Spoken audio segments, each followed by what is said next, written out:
Every 4th of July, athletes from around the country converge on the town of Seward to compete in a race that started out as a bar bet and has since tested mountain runners for nearly a century. At 3,000 feet and 3.1 miles, this is no walk in the park. It's a challenge that's been formed by Mother Nature herself, a race that pushes even the most seasoned runner to their limits. Welcome to KTVA's coverage of the 2015 Mount Marathon Race, presented by ConocoPhillips. And a very good afternoon, everybody. Happy July 4th from Seward. Glad you're with us for the 88th running of Mount Marathon. Dave Goldman along with Clint McCool and Emily Carlson. Jake Edmonds will join us in just a moment. Well, as we always talk about with this terrific race, weather becomes a factor. Clint, let's start with you. Last year we were standing under sunny skies. It was about 75 degrees. Today a little bit different. We've been battling and dodging rain. It's in the 50s. A little different today for these runners. Absolutely. Last year the conditions, heat was a tremendous factor. This year it shows just how dynamic this race is, how dynamic the mountain is. I had the opportunity to go up and watch the women's race, and the lower half of the mountain is pretty slippery. If this little drizzle continues, it's going to get only more slippery for the guys. Up high it was actually a little nicer because it was cool temperatures, and the women had a nice run, and the scree is softened up because of the rain. But this is a completely different race than last year, where heat played a huge factor into it. This year, getting good traction is going to play a huge factor, and that goes again, assists the local runners a little bit because they know the trails a little better. If this rain gets any heavier, it's going to get very, very snotty up there. Well, we've got a lot of great storylines today. Eric Strable, can he do it for a third straight time? But he's going to get the challenges from guys like Matt Novakovic. We know that's coming. Rickey Gates. But there's another fly in the ointment because you've got the international experience coming with Kilian Jornet, who by all accounts is the best athlete out here and one of the world's best, if not the best, at mountain running. So the question is, does this favor Kilian Jornet, who's only seen this a couple of times? Yeah, well, I think you have to say from the performance that we just saw from Emily, who also is one of the top in the world, she just made history. And she made history in a big way. This was not a small victory. This was a monster victory. And her performance today was simply historic. She knocked out a 25-year-old record, and she didn't just beat it, she crushed it. And if that's any example of what we're going to see out of Kilian, she's not even ranked as high as Kilian is. So today could be really fascinating. We could see history for both the men's and the women's races. So it's on. Emily Forsberg today with a tremendous performance, as Clint mentions. And by the way, Kilian and Emily are a couple. So boy, they are a couple of tough cookies without a doubt. More on their race. We have our own Emily today who had somewhat of an epic performance. You know what, folks? When you speak of uniquely Alaskan, there's nothing more uniquely Alaskan than standing in Seward and saying, you know what, I think I'm going to jump up that big 3,000-foot rock and come down and see how quickly I can do it. Our Emily Carlson of KTVA, if you've been watching us, trained hard for this thing, and she made it. A brilliant performance today, and she did it in 90 minutes. Congratulations. Thank you. You look great. Tell us, you know this course as well as anybody now. How was it? It was great. I think I still am on the runner's high right now. It's spitting a little rain, but I just feel great. 90 minutes was my goal. I made it a little under that. So the course was great. It was tough going up. I don't mind climbing, but coming down it was a little slick. The river was flowing a little bit more than it normally does. And it was fine for the women, but it's continuing to rain. So the question is, what about the men? Are they going to have more rain? Are they going to have more wetness? It was slick. I took my time. I have a little daughter. I didn't want to push it too much. So I was very careful about where I stepped, but it's slick out there. So we'll see about the men. Well, I watched Emily when she came by me, and she looked great. So I have to say, she did an awesome job for her first time out. It was fun. It was just, for me, about waving and getting high fives, lots of water along the way, lots of cheering, and crossing that finish line. If you never cross the Mount Marathon finish line, it is a high like no other, and I still feel great. That's awesome. We already had some terrific performances, not only in the ladies division, the juniors division, and we'll highlight those and spotlight those as we go as well. The fourth member of our broadcast team today is Jake Edmonds, and he's standing by with a young lady who also had a tremendous performance today. Jake? Yeah, Dave, we'll actually get Allie Ostrander here in a little bit, but we are going to talk about that junior division and the trail here at the base of the mountain. Really soft right now, and the juniors got a chance to really witness that this morning. And no Ali Ostrander. She was the perennial junior champ over the last handful of years. That left the door wide open for guys like Luke Jager, the fastest to the top of the mountain last year, but he ended up in 3rd place. He gets his revenge this year, finishing with a time of 27 minutes, 39 seconds. And the first girl across the finish line, Rihanna Boonstra, living up to the name her father taught, a 4-time Mount Marathon winner.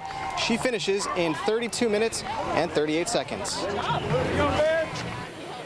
Do a lot of hiking, and he's hiked Mount Marathon a lot. He's a 4-time champion, so it just pushes me to do my best, I guess. It feels pretty awesome. I've been hoping for it for quite a while now, so it's super exciting. It feels awesome. I was super fortunate a couple weeks ago. I got to stay with some friends and just kind of do the mountain a bunch and get super comfortable with a lot of stuff on the downhill, so that when I was coming down, it could just kind of be an automatic thing. I wouldn't really have to think about it. So there you go, some success on the junior side. We also had some success on the women's side. We'll talk about them a little bit later on, and we'll see how that success carries over, again, into the men's race. Dave? All right, Jake, thanks very much. So again, we've seen the performances already, and we've seen what weather can do to this thing. There are so many storylines today, but that fascinating storyline of can Europe come over and take away what Alaska has owned? That's really the big one, isn't it? It really is, and they're demonstrating it basically just by their raw talent and their skill. You have to remember, these guys are professional athletes, and they race year-round, not just summertime. They're not just mountain runners. They are, they're in phenomenal shape, and even though they have a little experience on the mountain, they had an incredible performance. All right, we're looking forward to it here on this July 4th. Hope you stay with us today here on KTVA as the men's race, Mount Marathon, the 88th running, coming up right after this.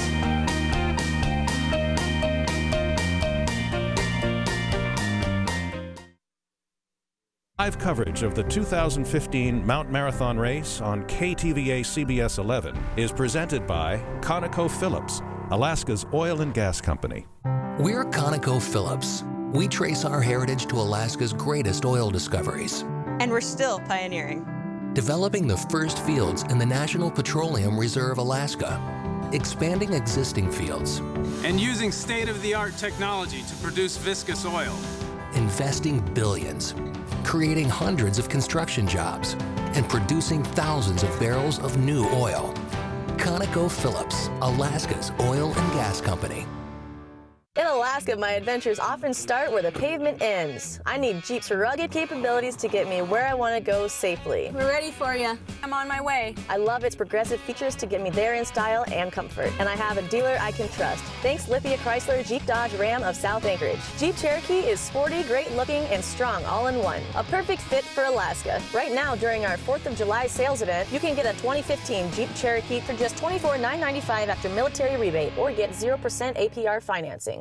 I've lived in Alaska since I was 9. I've spent 2/3 of my life in Alaska, and I want to spend the rest of my life in Alaska. There's so much going on in Anchorage, there's so much going on in Alaska that you want to make sure that the news that you're watching is giving you the most accurate picture of what's happening in your community. What's important to KTVA is what's important to Alaska. I really appreciate that when something is going on in the community, KTVA is always there.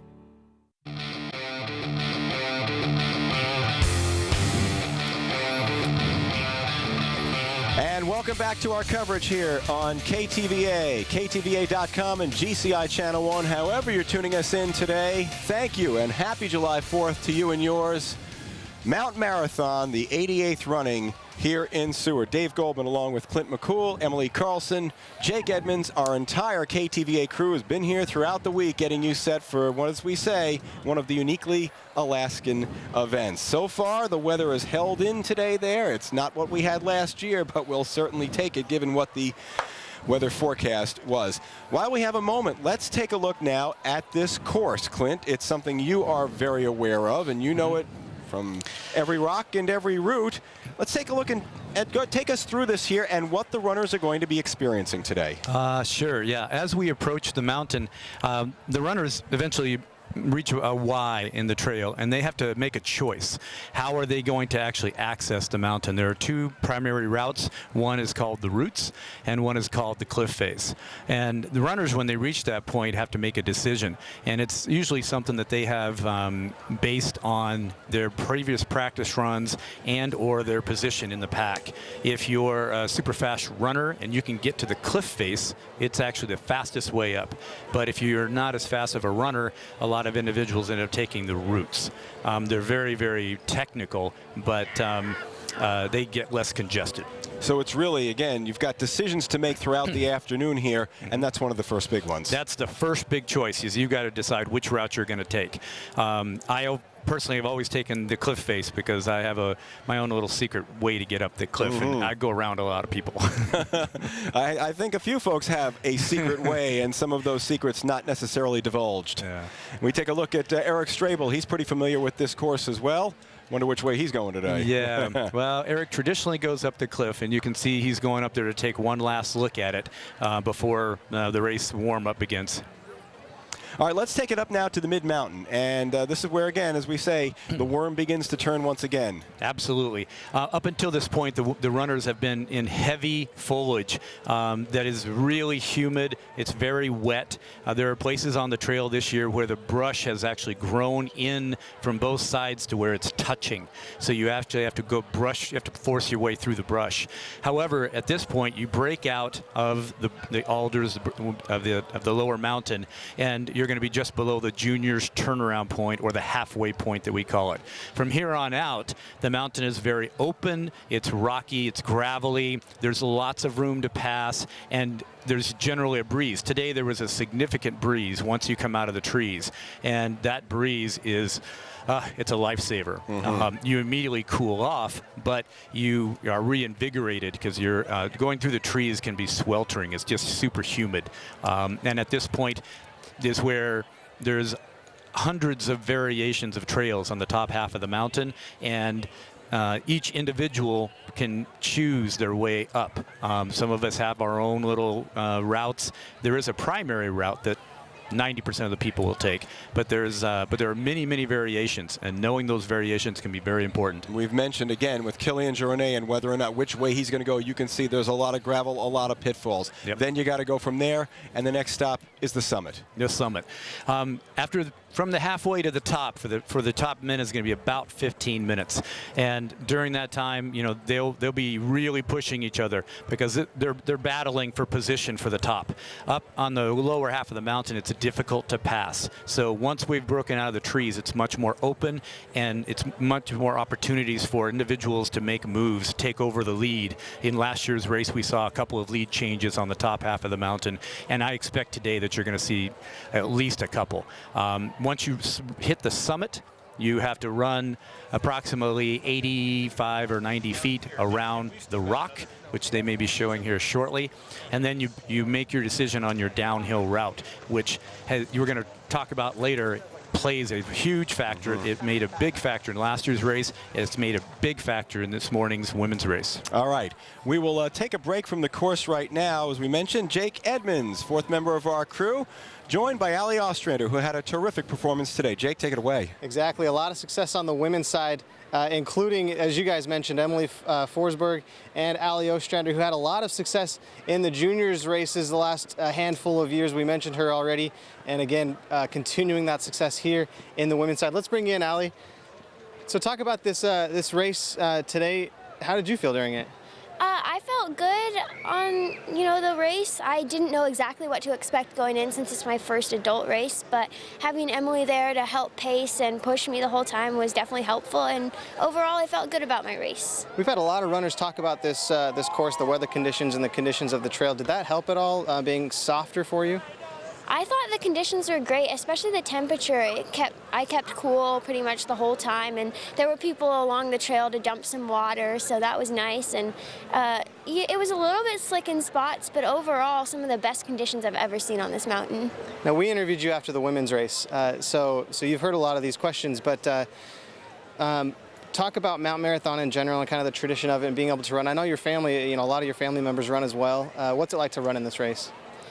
It's definitely an iconic race, so it's really cool to be in it, and you know, all the people that come to watch it, there's just so much energy in Seward on this day and adrenaline going into the race, especially coming off the mountain, just hearing the crowd erupt. It's such a surreal feeling. It's a lot of fun. So speaking of your family members, your dad's going to be running this race. Do you get more nervous watching him or getting ready for your own race? Getting ready for my own race. I know that my dad knows how to handle himself on the mountain. He's been up a time or two, so. Okay, well, good luck. Good luck to him as well, and go join your family up the trail. I know you're going up the trail, right? Yep, I'm gonna go cheer for my dad a little ways up the mountain. Okay, have fun. Thank you. Okay, Dave, we'll send it back to you. Okay, Jake, thanks very much. Terrific work today by Ali Ostrander. I think we're going to be hearing from her quite a bit. Well, as we're showing the trail today, it's one thing to show it, it's another thing to actually be on it. Thankfully, the gentleman standing with me has done that. Clint McCool with our Emily Carlson right back on Mount Marathon.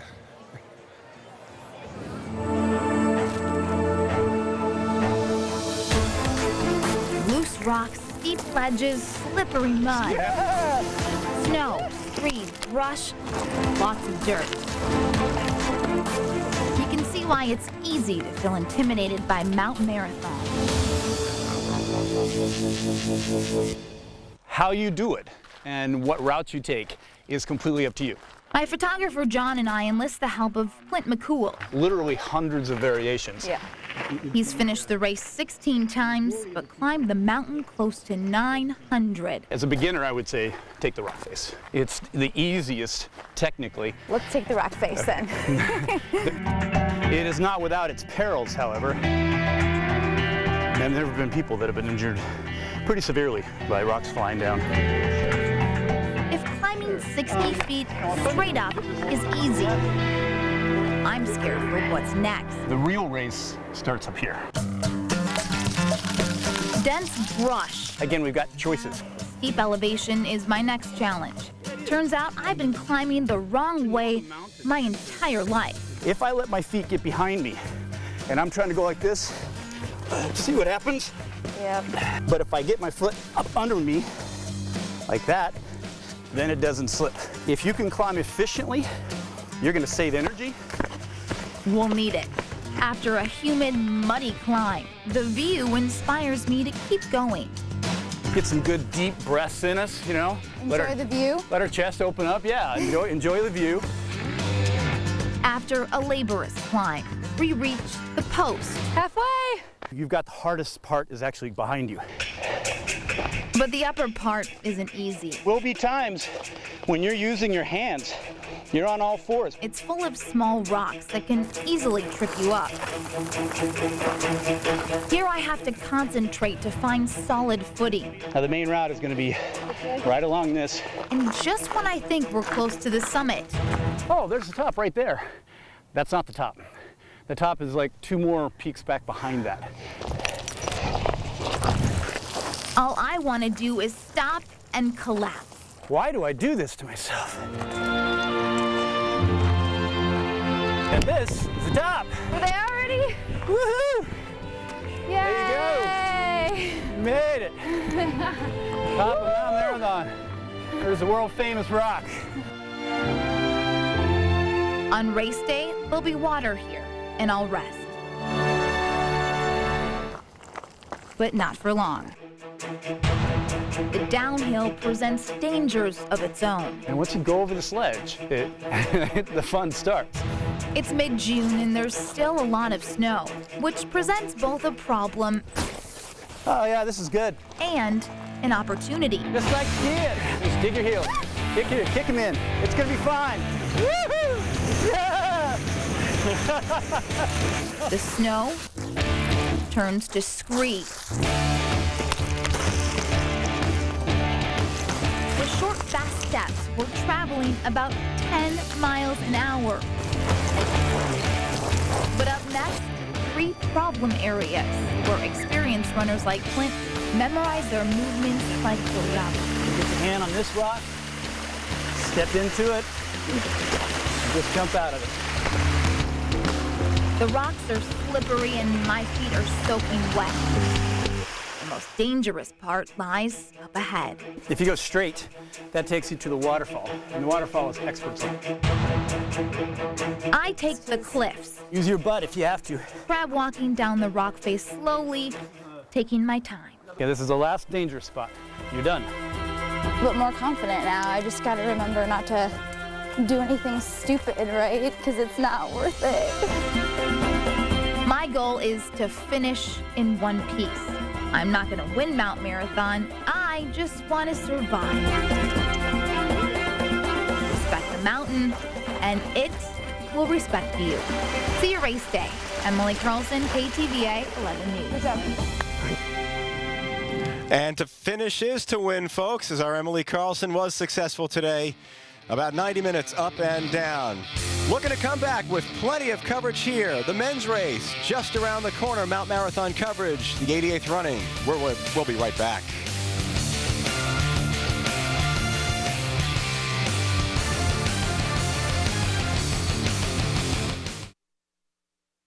At ConocoPhillips, we invest in projects that focus on the environment, projects that keep our creeks and waterways healthy, improve salmon habitat, renovate nature trails, and enhance land and water for migratory birds and fish.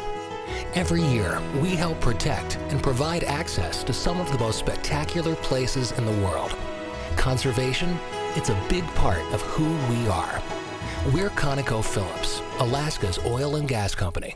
That's history and a lot of heritage going up in flames right now. Willow's the epicenter of dog mushing pretty much. It'd be horrible to have your home and your community go up in flames and have all these animals that can't help themselves. What are they going to do? Nobody's going to come and save us. This is our community. This is what we have to do.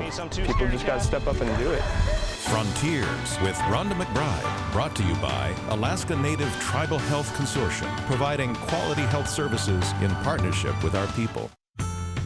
It's Monday morning in Seward. The town is just starting to stir, so it's time to go to work. Open up the GCI store. And right now, dozens of other GCI stores are opening their doors, from southeast to the interior and all the way up north. So you can get the most reliable TV, fastest internet, and the best devices in the state. At GCI, there are great things in store, every one of them.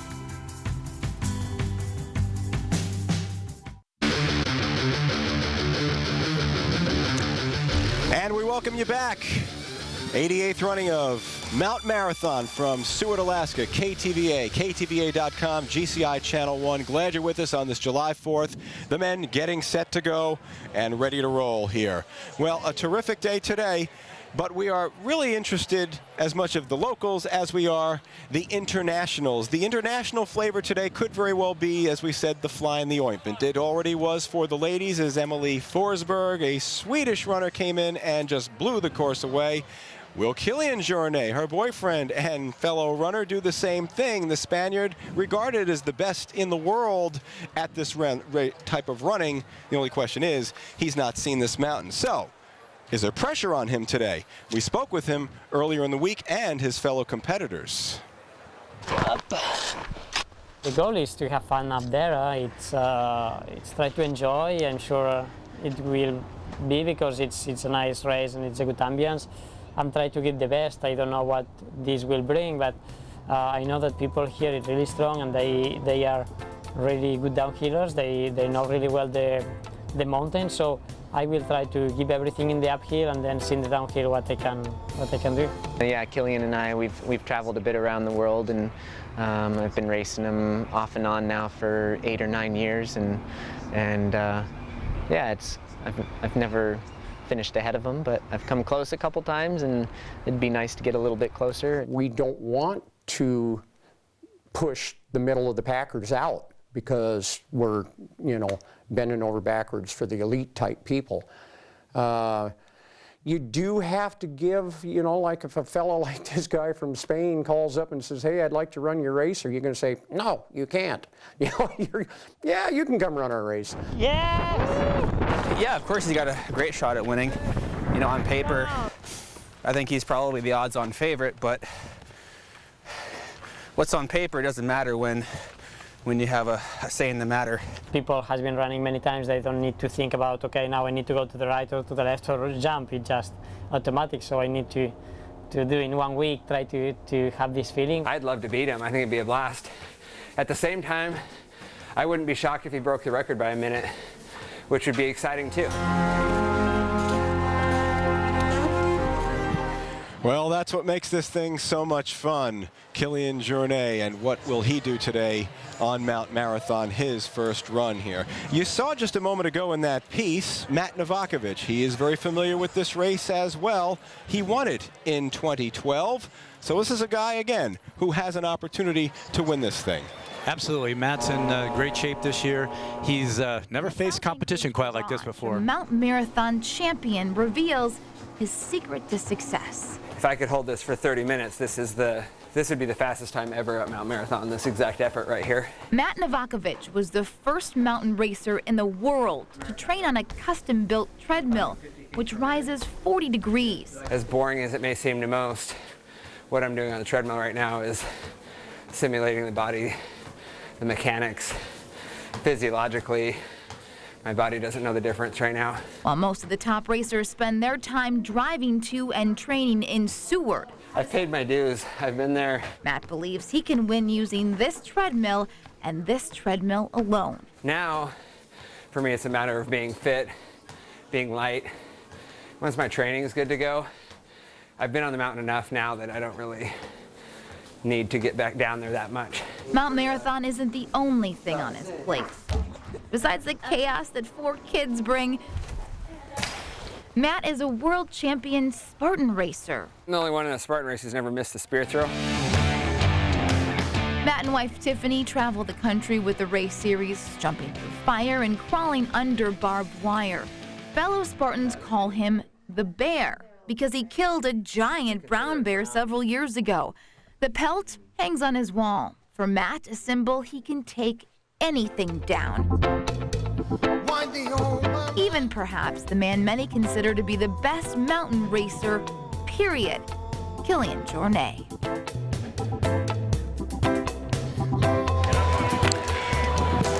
All right, so Matt Novakovic, again, another of those guys. We're going to see that name today.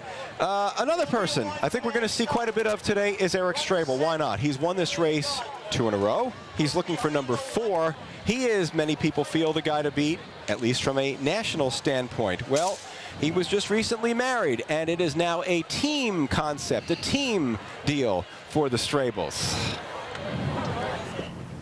Eric Strable is in the best shape of his life after winning Mount Marathon 3 times in the last 4 years. You just got this big grin on your face right now. Yeah, well, I just sprinted up the hill. Yeah, that's fun. Eric thinks he's found the perfect training formula to win a 4th. After spending most of the summer in the mountains coaching fellow racer and fiancé Denali Foldacker. Just following him. The two tied the knot last weekend. You, Denali, take Eric to be your lawfully wedded husband, to have and to hold, for better or for worse, whether richer, poorer, faster, or slower, as you said. High on love, perhaps.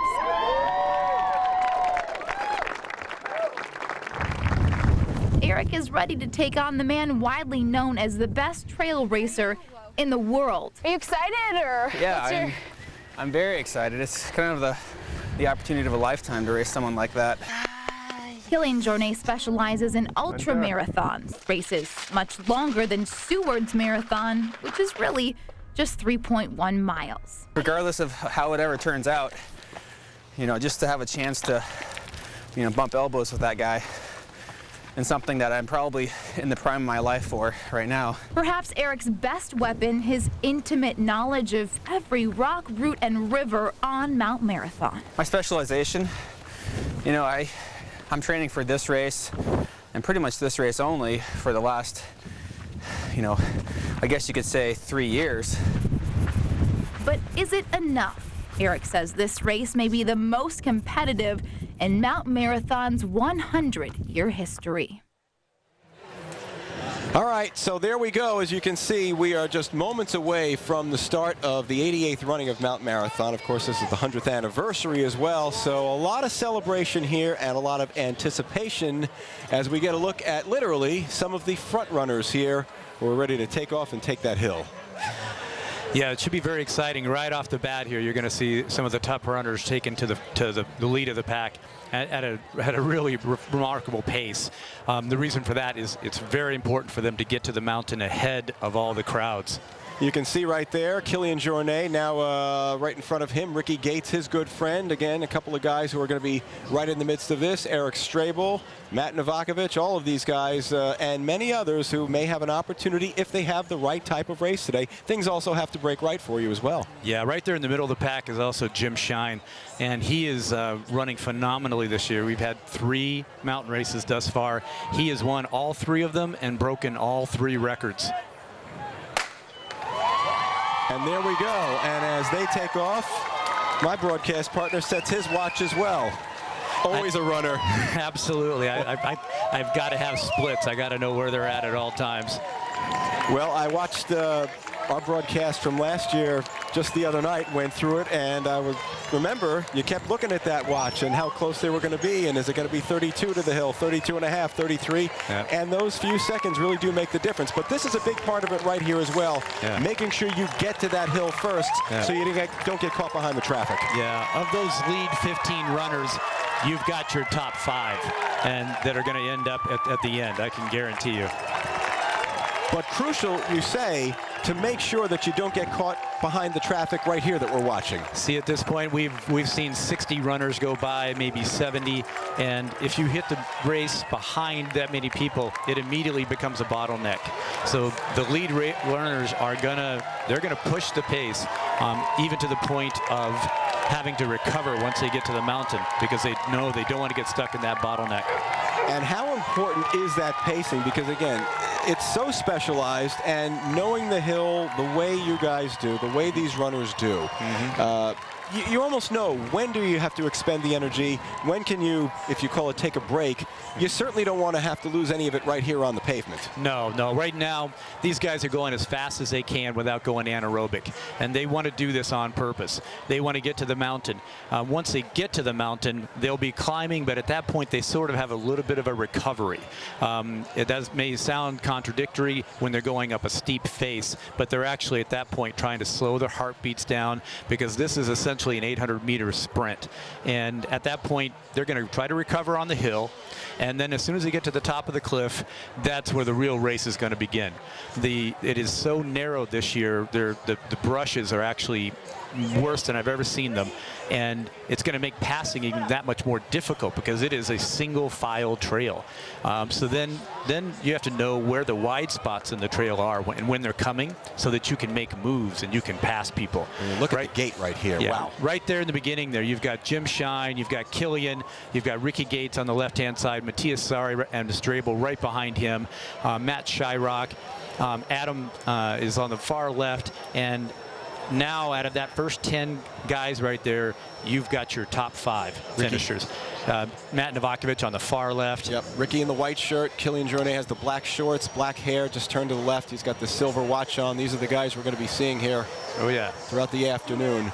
Yeah, none of them want to get lost. They do not want to lose contact with the other leaders.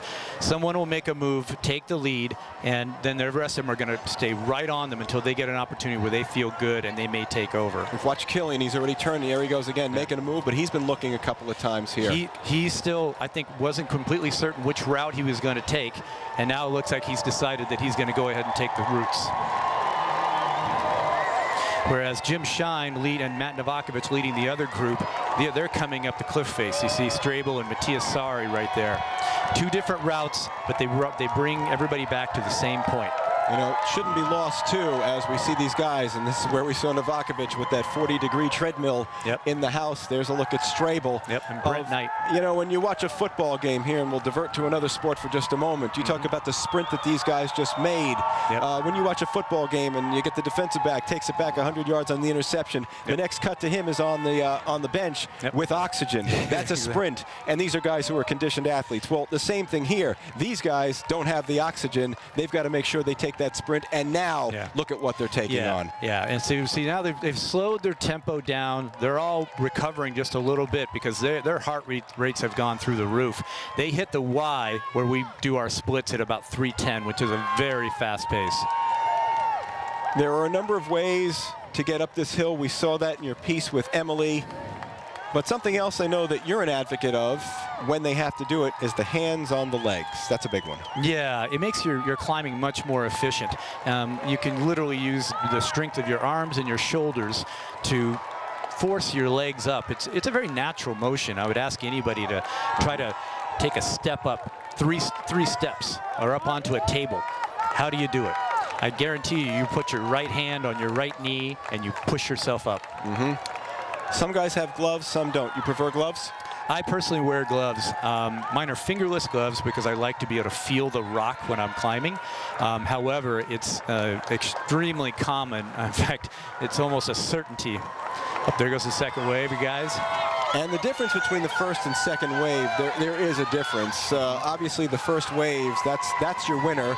Not to say that these guys aren't in shape. Look at the way they're taking off here. But these are guys who are looking to do this hill and be able to say, I did the hill. Absolutely. And some of these guys will actually still turn fairly good times. Some of them will pass some of the last people in the previous field or start line, even though there's a 5-minute gap. But these are the ones who got in through the lottery, or they finished in the second half of the pack last year. And so they are the second wave, the 5-minute wave back. And they do that so that it minimizes that bottleneck we spoke of. Instead of 350 guys hitting the mountain at the same time, they split it into 175 each. Common to see that in some of the other major marathons where wave races are very common. You know who's going to be there in the end. So let's get the front runners up to the front here. Absolutely. So there we go. There's the hands on the knees, and that's it. There's Matt Kenny, the guy who took an unbelievable fall 2 years ago on this mountain and has made a remarkable comeback. And there he is wearing his helmet. He suffered a traumatic brain injury, and yet 2 years later he's back chugging along. And he says mountain running is the only thing that kept him running, kept him going, I should say. And he's going and going. It's so squirrely right here, and you mentioned we've had some rain. We may get some drizzle and some of that throughout the afternoon. These rocks can get difficult. They can, and you can see how backed up the trails have now gotten. The guys are barely moving. Again, this is where I got people to. This is a recovery period because you can see how slowly they're moving. But as soon as they get through this, they're going to pick up the pace again. You have to be patient. You do. At the 7-minute mark right now, the leaders have already put 2 minutes on these guys. They are well up into the trees. We're not going to see them again until about the 16-minute mark. So it's not just running, and this is what I think makes this race so unique, is that it's one thing to run pavement, it's another to say even run up a mountain. But then you've got this mountain climbing. I mean, you got a bunch of billy goats up here. Yeah, absolutely. There's two different kinds of fit. I mean, you can be a fit and fast road runner, but that does not translate to being a fast mountain runner. We've had the fastest road runners in the state come out and try to do Mount Marathon, and they realize very quickly that it's a different sort of fitness. And this too is another area as we get a good look at the top of the mountain, which is still in view. Folks, I can say that we've been looking at this all day long, and we've been looking at the weather just like many of you have, and we're glad to see that we can see that mountain. As I mentioned, the decision-making and how critical it really is, and again, these little spots, but the knowledge of the course. Where is that rock that I'm going to give myself that little extra oomph and perhaps save a little bit of energy that you might need later on? Yeah, the local knowledge is, it's priceless. It really is. It can make a difference of several minutes by knowing which route to take, and particularly under different conditions. If it's a wet day, there are certain routes you take. If it's a dry day, there's other routes you might take because of the footing. And that's why we come down and we practice it so often, so that we have those. And the mountain changes from year to year because of avalanches or erosion. So you need to have your route lined out before you ever even start. You see the separation now of the second wave, how those first wavers are long gone, and they won't be meeting up with these guys until later on. And well, there you go. There's the essence of it right there. But it was one of the great aspects of this race. I mean, we have some of the best runners in the entire world that are up front battling it out. And then you have a gentleman like this who's, you know, cranking along and just kind of hoping to finish it under the 3-hour mark. And it's an inspiration to see those guys.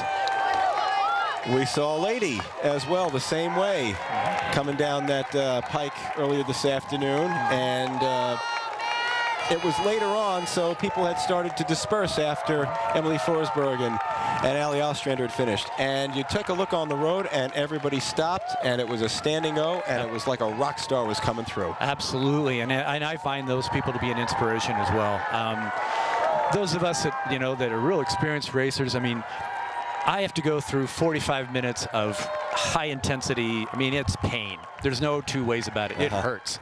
But there are some of those individuals out there that are going through it for 3.5 hours. And I tip my hat to them. I think in some ways that they've gone through more of a battle than I have.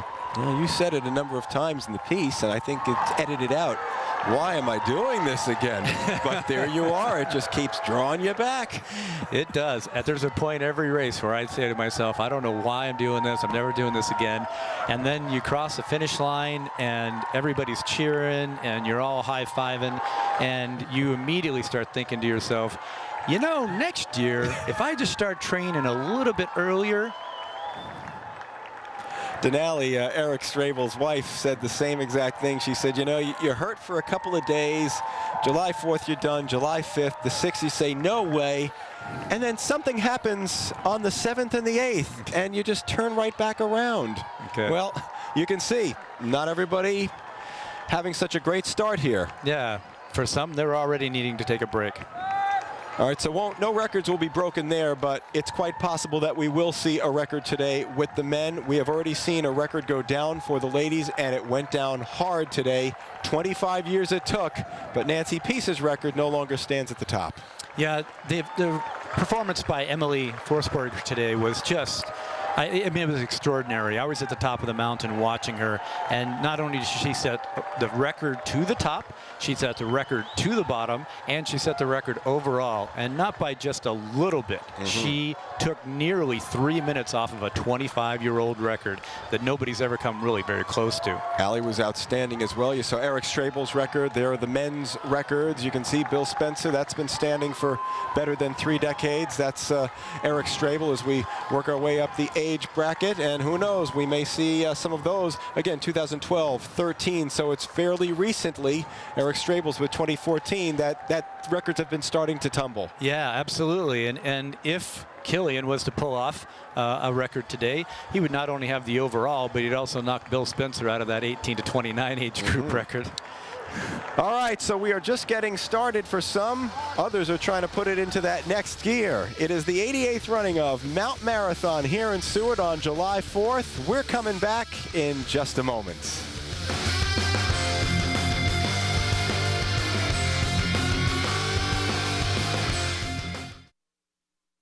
Live coverage of the 2015 Mount Marathon race on KTVA CBS 11 is presented by ConocoPhillips, Alaska's oil and gas company.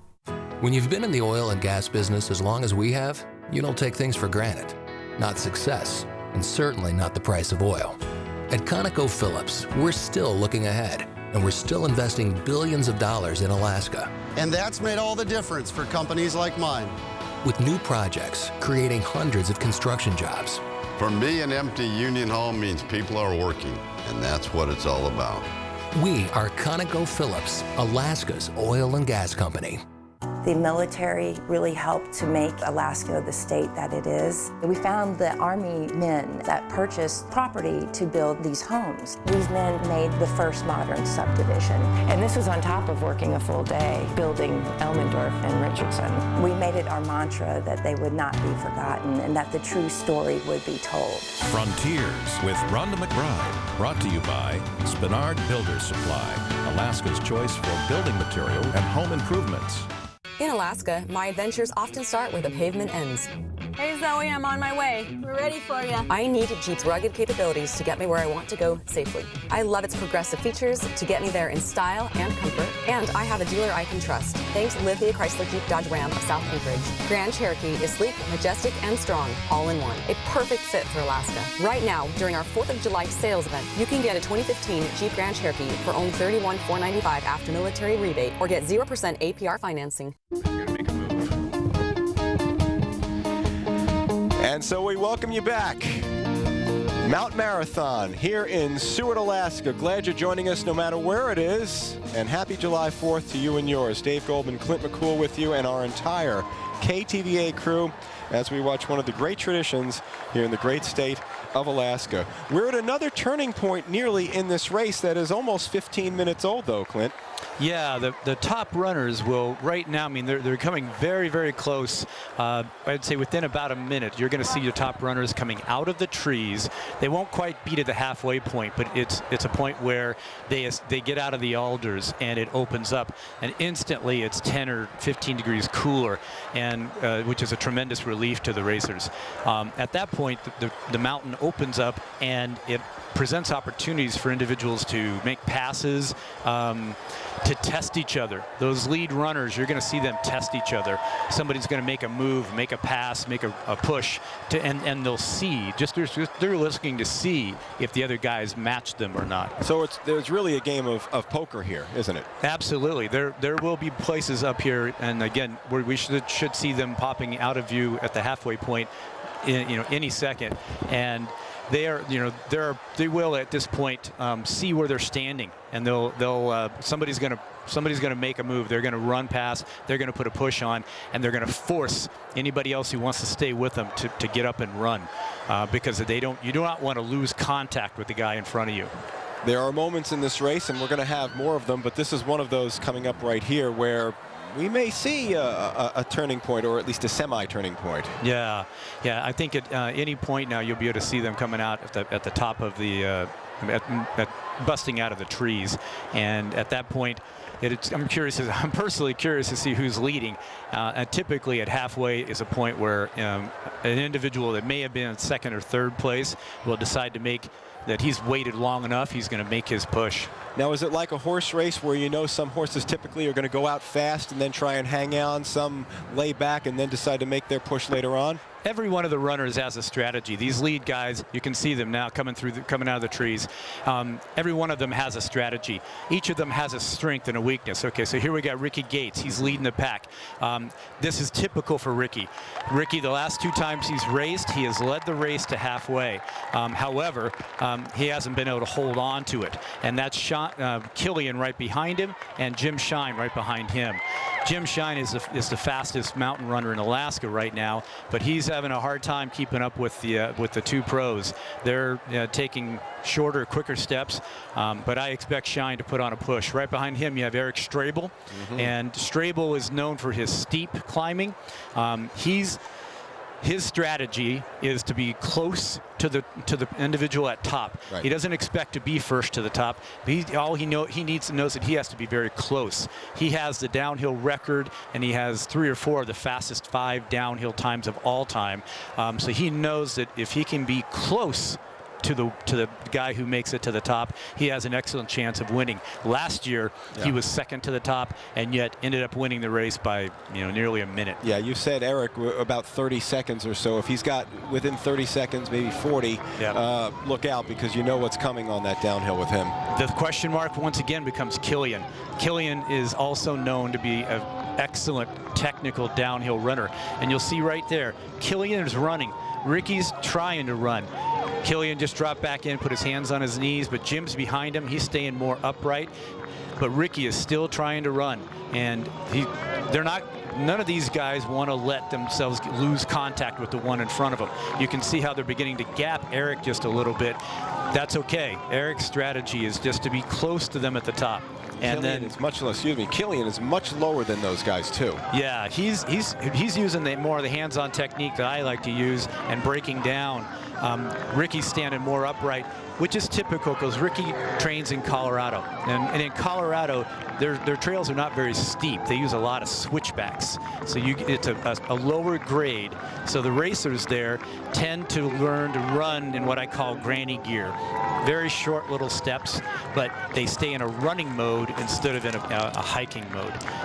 You see Kilian waving to the crowd. He's very comfortable. He's looking very good. This is a strategy that I actually fully expected from Kilian, that he would like to be in second place towards the top, at which point he's going to make a move and go past some people. Shine knows that if he's going to have any chance in this race, he has to be first to the top because his downhill is not as strong as some of the other runners. Should be noted, too, that Rickey and Kilian are good friends. They work are on that Salomon team, and it was Rickey who suggested and convinced Kilian to come do this race. He did. Both Rickey and Brent Knight are on the Salomon running team, and Rickey and Kilian are good friends. They've done many races together, and after Rickey had done this race twice and failed to win it, he talked to Kilian and said, "These Alaskans are for real. This race is for real, and you should come over and give it a shot." And here we have the best in the world. All right, so Rickey has now gone to the hands on the knees a little bit, and we're really going to see, once they start heading to that downhill, how they're looking. That's when you say we can start to tell with the wobble, right? Sure. Now there are different pitches right now. You see Strable running back in fourth place. That's because he's on a lower grade. Rickey and Kilian right now are going through a steeper grade, and Kilian, it looks like he's trying to pass and take a move. Jim's trying to stay right with him. He took a slightly different line. And here's now Kilian's trying to break. He's trying to break Rickey and Jim, and he's by putting on a push. And the other two guys know they have to stick with him. If Rickey can get to the top in second place, he has a very strong downhill. Shine, however, is not as strong of a downhill player. If he's going to have any chance, he's got to be first to the top. Jim Shine just took some water, which is a bit unusual, you said, because guys at this level don't normally drink. Let's have a listen.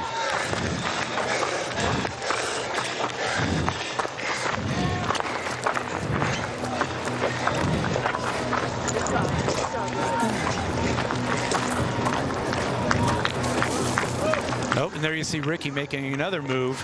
They're jockeying with each other, seeing if they're going to match, and they're also each trying to see if they can drop the other. If they can gap, it makes a big psychological advantage. If I can gap the guy behind me.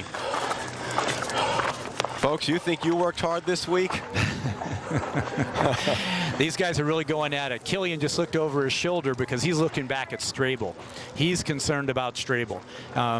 Kilian, I think, understands that Strable is the fastest downhiller, and he wants to make sure that he's got a little bit of a gap. Kilian is an extraordinary downhiller himself, but he just doesn't know the mountain like Strable does. Right. So he would like to have a little breathing room on top. All right, to call about, what, a 15, 16-second lead on Eric right now. Just timed it from the spot that they were just in. I'd say that's close. And that's close enough for Eric, though. That's a comfort level. If he can keep it within 30 seconds, you're going to see a battle. Those two will come down that mountain at just a speed that's mind-boggling. Now, where does the course management and the knowledge of the rocks come into play? Is it on the way up, or is it on the way down more so? It's more on the way up. It's picking the right routes. We have a saying that on the upper mountain, a straight line is good, but solid footing is better. It's about energy transfer. If I get stuck in some loose rock, I'm going to lose a lot of energy, and that translates to time. Right now, the guys are all following pretty much a traditional route, and they're just trying to run their way through the easy parts. Gotta run, man. Yeah. Let's have a listen to this. This is really good stuff. Yeah. Matias Saari there, breaking into a run. Second place finisher last year. He has won this race. He's known for being very, very smart and tactical about pacing himself. And they're working awfully hard, and you're talking about some of the very best in the world. You know, it's not, I was thinking about that coming in today, is that this is a local race, and it's obviously a traditional race for people, but it's not a stretch to say, and this is even before Kilian got here, you're really watching world-class performances today. Oh, absolutely. There's no question at all. We have at least 3 guys in Alaska that they could be racing on the pro circuit if they so chose. Jim Shine, Eric Strable could be professional racers and be competing on the world circuit if they were to take that route. They both have families and careers, and so they don't do that, but they could. They're that good.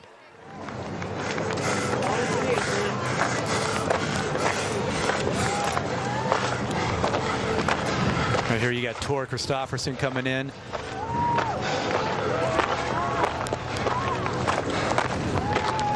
The guys are on a very strong pace. I need to see them hit the next checkpoint to see if they're on record pace, but they are moving. Come on, Dan, looking good, baby! There's Ben Ward coming up. Again, very few guys taking water. There's one taking water, but most guys, you say, are so well conditioned that they don't want it. They don't want the water. Yeah, physiologically speaking, a well-conditioned athlete can go 40 minutes without needing any water. So when you take water, it's really more for a comfort level than it is for a physiological one. You saw a couple of slips right there, too. Yeah. And the same spot, too. Foot placement right here. Again, solid footing. Straight line's great. Solid footing is better. And that's why we practice these routes. And we know whether to stay on the left side or the right side. And he's got a runner there checking his split. Yeah, and he just went left. I think perhaps he saw the other 2 had a little slip, and he went left and was able to avoid that little pile there. There are several minutes that can be made up on this mountain by knowing every little turn and every little cutoff. Brandon Rinner coming up here, and they, you know, if you just follow the middle of the trail, that is not the fastest trail. That's just the trail that the recreational hikers use. Great shots today from our crew here at Mount Marathon, the 88th running in Seward. Dave Goldman, Clint McCool, Emily Carlson, Jake Edmonds, our producer Shirley Enzer, our technical producer Trent McNelly, and the best crew you could ever ask for. Look at the camera shots we're getting all the way up and down this mountain and everywhere in between. You want to know how hard these guys are working, and I mean our crew and theirs as well. Just take a look at that. Yeah, it's a lot of work. Those guys who hauled that gear up there, they had to go early this morning, and they definitely worked hard. They earned their money today, I should say. Well, you've got to be in condition to work for this group. We decided to leave a few of them right up there on the mountain. It's a lot easier than commuting, you know. All right, so 26-22. Right. What are we looking for? At this point, you know, we're beginning. Those guys at this point are only 6 minutes from the top, and when there's a runner who's breaking down. That's Eric Mundahl and Andy Stavich coming up behind him. But at this point, they're beginning to struggle, and you can tell they're missing some of their steps. You'll see them miss a step, and they'll have to reach out and hold on to something. That's because they're getting fatigued, and even though they know the pattern, they're beginning to miss their steps. You also saw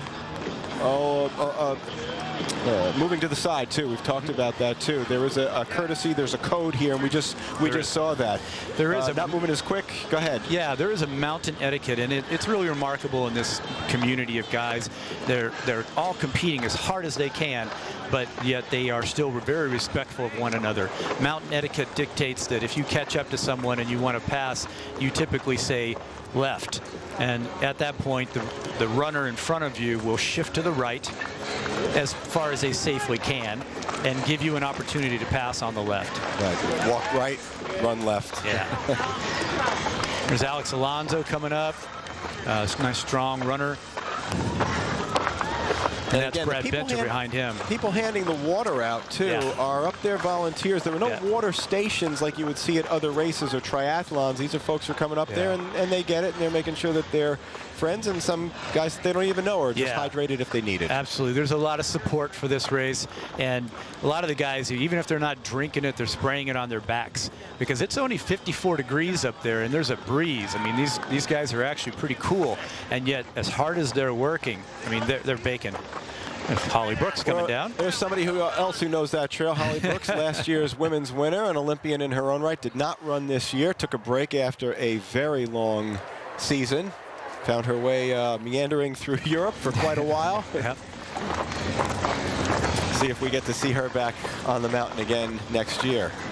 Again, somebody else who just took a different turn and came out of the left side of our screen. Most guys have been coming right up the middle, and he took a little bit of a turn. Yeah, as I said, there are hundreds of variations up there, and knowing which ones to take just requires practice. It requires coming down here. In a typical year, I get at least 30 practice runs before race time, and sometimes more, until I have found what I believe is the most efficient route. It is about efficiency. It's about conserving your energy, and knowledge of the mountain is why some of us veterans can compete with and generally beat a lot of guys half our own age. You see some of the drops coming as well. Again, we've been dodging the raindrops for most of the day, hoping we would do it, and looks like we're, fingers crossed, going to be okay here for the next 20 to 30 minutes. But the men's are going to be fine. Okay, those guys are on pace for a really, really good time. This could be a potential record time. 32.5 minutes to the top is the unofficial record, more, give or take a few seconds. And these guys are on the last, about the last 2.5, 3 minute approach. Rickey is still in front. He's trying to get into a little bit of a running gear. That's Shine right behind him, and then Kilian. Rickey has a strong downhill. Kilian has a very strong downhill. Shine not so strong, although still very good. And then we got to see how far back Strable is, because that's where the drama is going to come down. But this is going to be a tight race, I can tell you. These three guys are within arm's reach of each other, not like the women's race today where we saw a huge, a 3-minute gap. And how about that, the passing of the water? They pass the water back to share with one another. That's just a kind of, it's a competition to the end, but these guys all are friends and they respect one another. And these guys are running. At that last pitch, I can tell you, ladies and gentlemen, is extremely steep. And at this point, after going for over 30 minutes, the fact that they're running it is a real testament to their strength. Working their way to the summit. Summit cameras, courtesy of our friends at Alpine Air Alaska. Terrific shots here at the top. You can see the bottom barely, but it's still in view. Yep. Ladies and gentlemen, we're going to have this is a record to the top.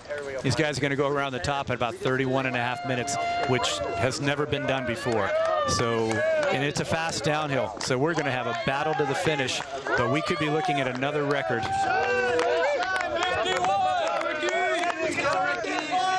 The previous record to the top is approximately 32:30. These guys are going to go around at 31:30. That's huge. You notice how they're all three taking a slight break. Very smart. They're trying to clear their head. And then they got to get their feet moving, because once they go over this edge, and you're going to watch, they're all going to take the same route. Oh, there goes Kilian making his move. He goes around Rickey. Rickey's very fast, but Kilian is an incredible technical downhill runner. And you can see Shine struggling a little bit more. He's a very strong runner as well, but these other two guys are known for their downhill running ability. Kilian is freakishly good. We got to see where Strable's at to see if he might be able to reel these guys in. Rickey Gates owns the record, 32, just over 32 up, but you can see where Kilian is going. And now the question we talked about, and now that international experience, again, not knowing this mountain the way he does a mountain at home, that comes into play. Does Kilian need to know where to step and where not to step? It becomes slightly less important on the downhill. There are a couple of places down through the creek gut where understanding the difficult spots is very important. We have Strable coming around the top. The question is, He is just over a minute. He's a minute 10 behind the leader. That's not out of his reach. But I would anticipate that he's going to gain. He might catch at least one of these guys, but you can see how far ahead they've already gotten. And you can see Eric taking a very strong line. This is where his experience and his leg strength is going to come into play. But he's also looks like he's looking a little wobbly. He just did a PR to the top, and that may have taken a little more out of him than he expected. Well, he just got passed as well too. And how often do you see Eric Strable get passed on a downhill? Yeah, almost never. So we may be seeing a passing of the torch. It may not be the 3P for Eric Strable, as the front runner is well ahead now. Yeah. You thought about 30 seconds, 45 maybe, a minute and 10. That's a lot to ask to catch up. It is, and Eric's struggling a little bit. I mean, again, that was a PR for him to the top, so he had to expend a lot of extra energy. He's there you go. Took a small fall right there. That throws up your rhythm. He popped right back up, but now he's got to get his head back into the game and start going and really start pounding it. All right, to the mid-mountain, and it looks like Rickey Gates as he comes through that fog, and he's going down at a good pace. The question is, how far is Kilian ahead of him? Yeah, we can't quite see at this point. The mist is too thick. Well, it's the mystery and the mist of mid-mountain, folks. We can see what goes up, but we can't see what comes down. Not at this point. But it's going to be tight. I mean, all three of those, well, Kilian and it looks like it might be a battle between the two pros. Kilian and Rickey Gates appear to have put a little bit of a gap on the guys behind him. So this could be a non-Alaskan race to the finish. We have not seen or spoken much about Matt Novakovic today either. No, Matt has been several places back, and he's not known for his downhill strength either. So at this point, I would say that he's probably not in the mix. Novakovic, Saari also has not. Yeah. Matias was very good about pacing himself. I would expect him to pick up several of these downhill runners on the way down. He's too far back to catch the leaders. There's no chance unless they were to take a fall. Can this fog be an impediment to these guys on the way down? You know, it's not so much an impediment because though it appears thick on the camera, they can. All you have to do is be able to see 50 feet in front of you, so you can see the ground. And these guys, they can see the ground. There's Patrick Conway trying to run his way up this last stretch. 16 is. These guys are still working really hard. Well, the gradient is as steep as 60 degrees. Yeah, it's over 60 degrees in some place.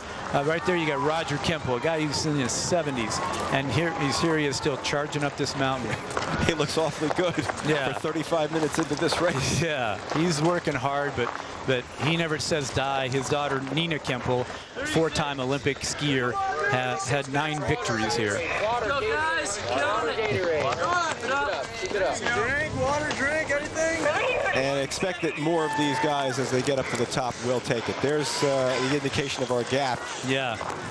We're talking about that water, but these guys are not interested in water as they head down here. They're interested in that finish line. Yeah, they're not thinking anything about water right now. They might be thinking about beer at the finish line, but they're not concerned about water. Shit, that's 36 minutes. You are killing me.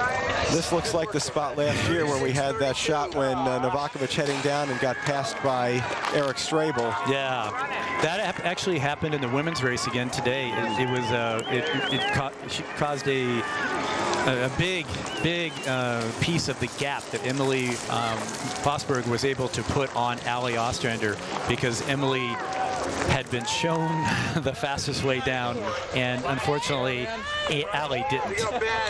You know, watching that race too, Emily looked much more comfortable on the downhill.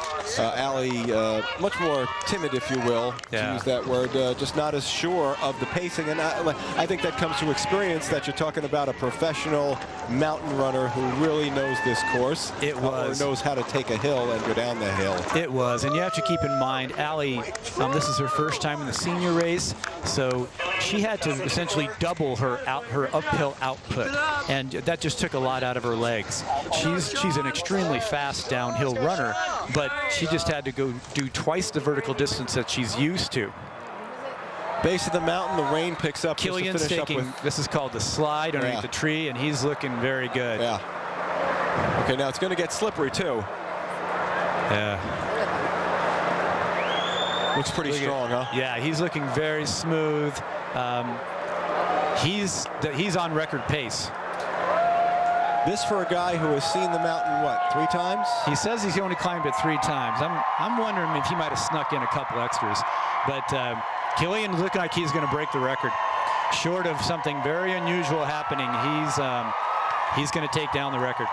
He took a little look back to see what his gap is, but he is a 15-minute 5K runner. He has a significant road speed, as his girlfriend Emily did. And the way he's striding out like there, he's looking really strong. I think we may have a double going on here on the international talent. A double record, as Europe is going to come in and take it away. He turns around. He turns around to take a look, but he feels like he's got a pretty comfortable gap at this point. He'll take another look, but just like Emily, he's just wanting to know how hard he has to push it at this point. So here we have Jim Shine. Now Jim Shine is an extremely fast road runner, but he's got a big gap to make up at this point. And the question is, Rickey Gates and Kilian were 1, 2. Shine was 3. So is Rickey now back to number 3? I'm not sure. If Shine got him in there, it probably was due to a fall on Rickey's part. Jim's a little dirtier than Rickey is than is Kilian too. Jim clearly hit the ground. All right, so here comes Rickey Gates now. Okay, yeah, he's ahead of Shine. He's still ahead of Shine, but just barely. Now we'll see them hit the road. I would expect to see, and Strable is coming up right behind Shine, so he picked up a spot or 2. But he's not going to make up enough distance. He's not going to make. No, he's not going to make up enough. There's Shine coming along. Shine is a very fast road runner. He might be able to catch Rickey. Shine actually was a nationally ranked 5K runner when he was in college, and Kilian's running away with it. He's going to not only win the race, but he's going to break the record by, look at him waving to the crowd. He's not even straining. He's very much like Emily was. He knows he's got the record. He knows he's got the win. He's enjoying himself. It's almost irritating that he's not even gritting his teeth and pushing hard, and he's still going to take the record. That's his girlfriend Emily right there. Well, the turnaround like that, some would call that showboating, but you know what? He's such a well-liked guy in the racing community and understands how to bring this in. Here he comes. He is just literally running away with this race. He is. But he's still waving. I mean, I want to see him grit his teeth and take it all the way to the end. He's going to get the record, but he could get it by even more if he pushed harder. But but Emily was the same way. She was high-fiving the crowd. She was smiling. She was enjoying herself. Kilian's going over. He's tapping people. Just an extraordinary athlete. Not too many racers will do that and sit there and discuss it with the crowd like that, but he is comfortable enough to do it. Yeah. He's at this point. Looks like he's going to take about a minute off the record, but he could have. I bet he could have taken another minute if he'd have really pushed this. Well, Matt Novakovic said it in one of the preview pieces this week. He said, "You know what? One of the locals could do it." He said, "And it wouldn't surprise me if Kilian knocked a minute off of it." And Matt Novakovic is right on the mark with that. And that's what he's going to get. He's going to have just over a minute off the record, a minute 15 maybe, and he's just cruising at this point. This guy could do that. He could go up and down the mountain again in virtually the same time. Kilian Jornet is your winner of 2015 Mount Marathon. A little kiss to the crowd. Folks, that is domination. Look at him. He's not hitting the deck. He's not collapsing. He's smooth and calm. He has to go this way. I'm sorry. He looks comfortable. I'm sorry. Well, you know, Emily Forsberg crossed much the same way. Did a little bit of the breathe, a couple of breaths here and there. Sat down for a moment, got back up, and then, how you doing? Hello, where do we need to go? Rickey Gates will come in second again. And Jim Shine right behind him. Yeah, great performances. Not quite enough. I mean, Jim is gaining on him a little bit, but he knows he can't quite catch him. So he's he's just going to cruise in. There's Strable coming up behind, but Shine knows he's already looked over his shoulder. He knows that Strable's not going to catch him, so he's got third place locked up. So another terrific performance by Rickey Gates, now residing in Madison, Wisconsin, having moved from Colorado. Here he comes in, well, just under 42:55, which was Eric's record. If that was unofficial time, we'll have to wait for an official time, he would tie Eric's record from last year. Which in most cases would be good enough. Yeah. Problem is his buddy is already in the gate. There's Shine. He comes in just over 43 minutes, and he breaks what Bill Spencer's record, too. All right, downstairs, Jake Edmonds with our winner, Kilian Jornet. Jake. All right, thanks, Dave. Kilian, did you know what the record was coming into this race? I know it was really hard, and I was talking with Rickey Gates that he was in record pace 2 years ago, and yeah, I knew it, but I didn't think it was possible because these guys are really strong in the uphill and downhill, so I was just trying to push in the downhill. That is where I'm better. You didn't know it was possible going in. When did you realize it was possible that you were going to be able to break this record? What made it possible for you? Or I think the uphill, it was really competitive. Jimmy and Rickey was pushing really strong, so I needed to push hard in the uphill. And then in the downhill, I knew that I could run fast, but you never know because it's technical and you can fall, you can have problems. So you need to take risks, but to take a bit care too, to don't get injured and could not finish the race. You've been all around the world doing these kind of races. How does this one compare to other races you've done? This is amazing. It's just all the people that is sharing in the race. The ambience is fantastic, and the course is really cool, really technical, beautiful. You need to push hard in the uphill. In the downhill, you need to just take the brain off and put in the side and go for it. So it's really an amazing race. I hope it will be more people that come here to discover this. How much more special is it knowing that you not only broke the record, but also Emily broke the record in the women's race? Yeah, it was really fun. She did amazing because she is more specialized in long distance, and she has been training for shorter, and I'm really happy for her, more than for me, because she was really motivated for that, and yeah, really a cool thing. We talked to Emily after the women's race. We committed her to come back next year. Is the Mountain Marathon race in the future for you as well? Yeah, absolutely. It's one race that you want to do again and again and again, I think, because the course is so fun. You just have really fun in the mountain, and the ambience is one of the best ones.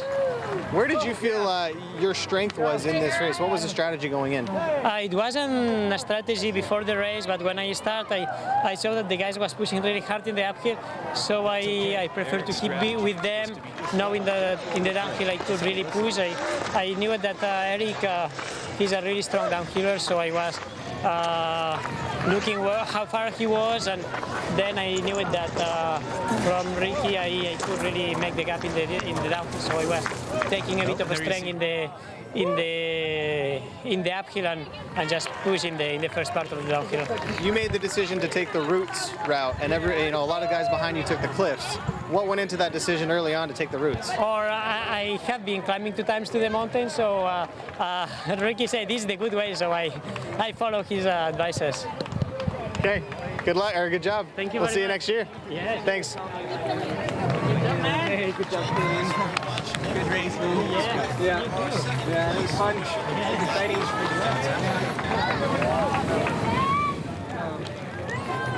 Which camera I'm looking at? You're with me, right here. Yeah. All right, I am here with second place finisher Rickey Gates. Second time you finished second and broken the record. I did break I didn't know I broke the record until just now. Technically, I've not broken the record either time. Well, broken the record, but not really broken the record.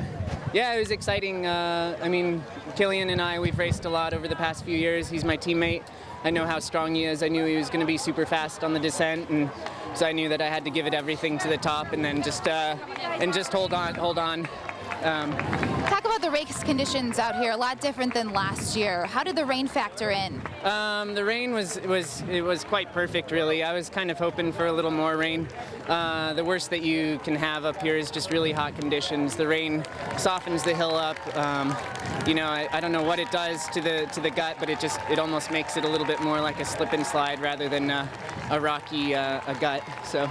Talk about the competition. Kilian's here, Eric Strable. With those caliber of racers, how does that impact your race? I think I mean, every single race I race to the, to the course, and then the level of competition just brings it to a different level. There's no doubt about it that, the level of competition here this year, the past few years, every year that I've been here, it's just, it's one of the best in America. I think it's genuinely the most competitive mountain race in the country, and the town of Seward and the people of Alaska and this mountain in particular bring that out. So. We were talking earlier this week about the Alaskans that race, and then people that come in from outside Kilian. The international competition is starting. What do you see this race going forward? Is it Alaskans? Is it more international people coming here? Like I said before, it's this is such a special race. If you checked out the auction last night, people are willing to drop $2,000, $3,000 to be a part of it. I think it's super important for the race to maintain its integrity. I think it's a small town race first and an international competition second. So will you be back next year? I hope to, yeah. I think I earned my spot in the top 10, so yeah, I think so long as I can keep earning that spot, there's no better place in America to spend the 4th of July. Rickey Gates, thank you so much. Congratulations, second place. Dave, we'll send it back to you. Okay, Emily, thanks very much as the racers begin to and continue to come in, but they are all chasing one guy today, Kilian Jornet. Much more as we talk about a dominant performance here at Mount Marathon. We'll be right back.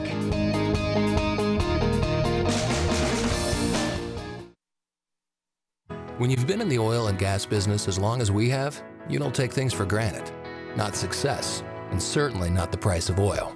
At ConocoPhillips, we're still looking ahead, and we're still investing billions of dollars in Alaska. And that's made all the difference for companies like mine. With new projects, creating hundreds of construction jobs. For me, an empty union hall means people are working, and that's what it's all about.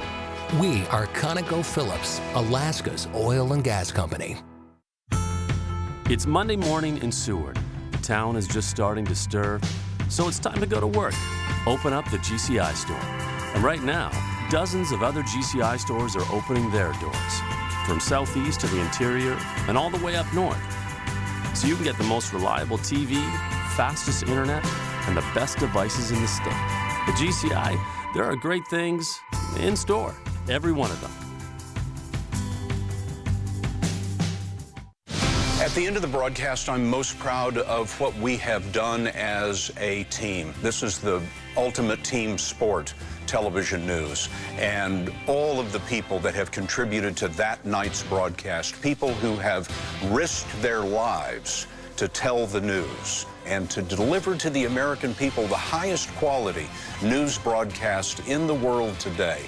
That is a very satisfying feeling.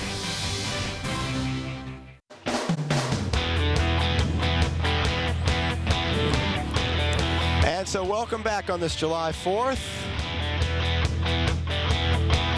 On 2015, finishing up for some, got a ways to go for others, but Kilian Jornet, it is a record time of 41:48.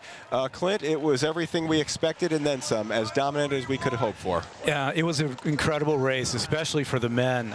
Emily Forsberg ran just a superhuman race and won by a huge margin. The men was much tighter, and the fact that you had two guys who actually broke the record is really impressive.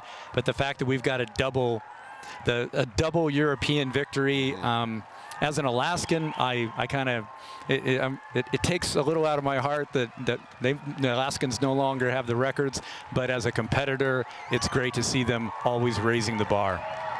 And they did that today, and you know what? They did it fair and square. Came in here, a guy who hadn't seen this mountain unless he had come in under the cover of darkness and we didn't know, along with his girlfriend, Emily Forsberg, and the two of them completely dominated. Great to have these shots today from down at the bottom here as the finishers continue to come in to all the way up at the top.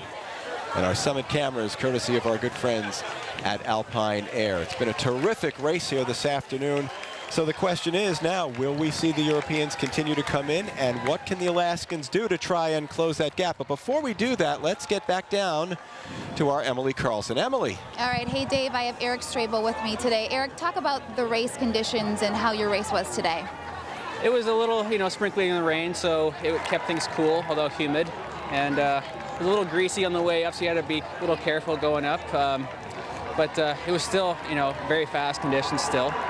Every time I talk to you, you have a huge smile on your face. 4th place. What were your expectations, and how do you feel about your place finish today? I didn't know what to expect. I knew Ricky was in better shape. Kilian was here. Jim was climbing like phenomenally. And so I was going to do the best that I could. All I knew was I can do my best, and my best can do something special. And I think today what I did was still special. Fortunately, there were still 3 guys who did something even better, and I'm really happy for them. I would say it's pretty special. Talk about the climb up and the down, and are you guys eyeing each other, and what was the feeling like watching each other pass, and what was that like?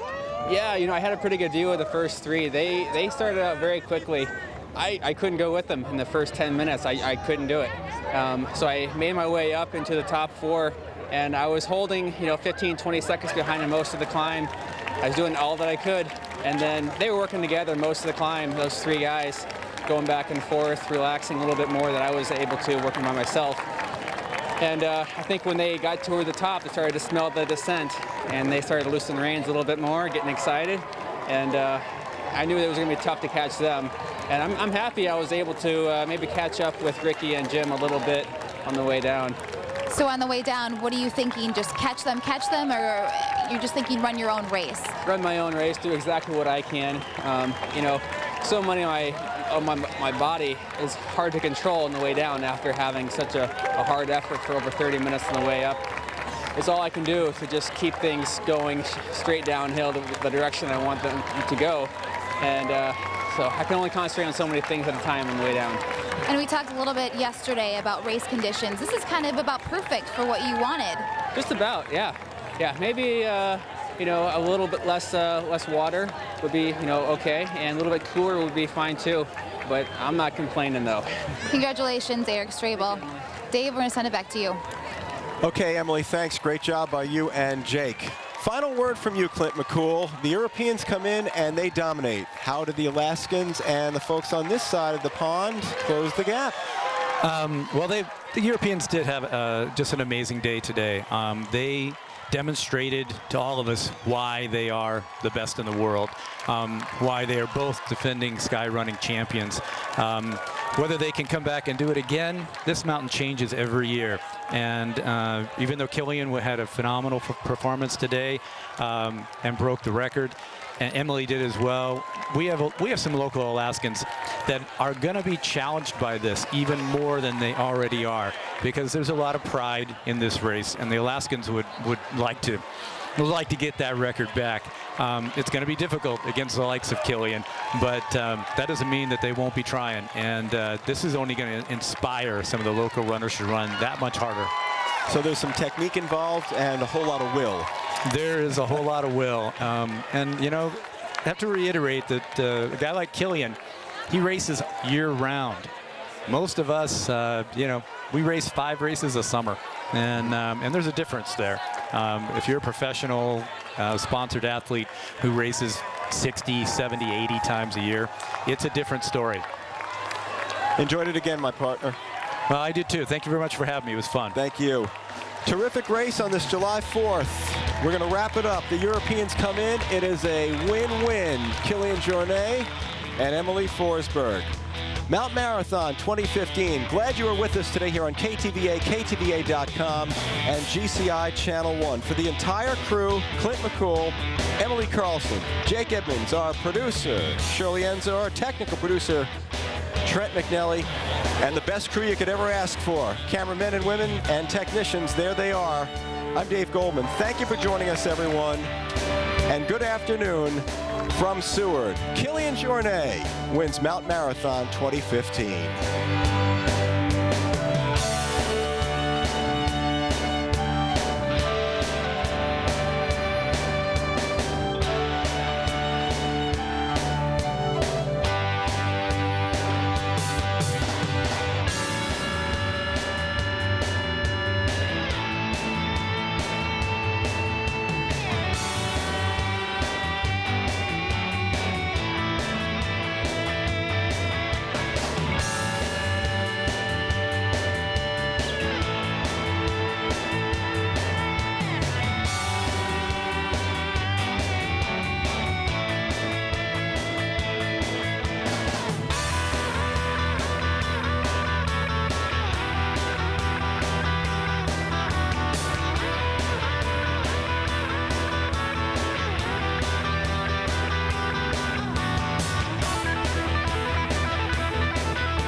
ConocoPhillips.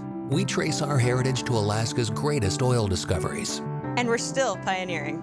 developing the first fields in the National Petroleum Reserve Alaska, expanding existing fields, and using state-of-the-art technology to produce viscous oil. investing billions, creating hundreds of construction jobs, and producing thousands of barrels of new oil. ConocoPhillips, Alaska's oil and gas company. You know they say life happens, but that shouldn't prevent our kids from moving ahead in life. 9 Stars High School Completion Program allows our area youth to earn their high school diploma at no cost and on their schedule. It's 9 Stars investment in our children's future. Getting a diploma has never been more important. To learn more about the High School Completion Program, go to 9star.com or call 743-6074. Start making when life happens a good thing. This is Fish Radio. I'm Lainey Welch. People are literally putting their life on the line every time they step foot on that boat. This is one of the few businesses in the world that many times the fishermen go out and they don't know how much they're going to get for their product. It helps them plan. The people who are making their lives, supporting their families. Frontiers with Rhonda McBride, brought to you by Kupik Corporation, creating innovative opportunities for our people's economic growth and cultural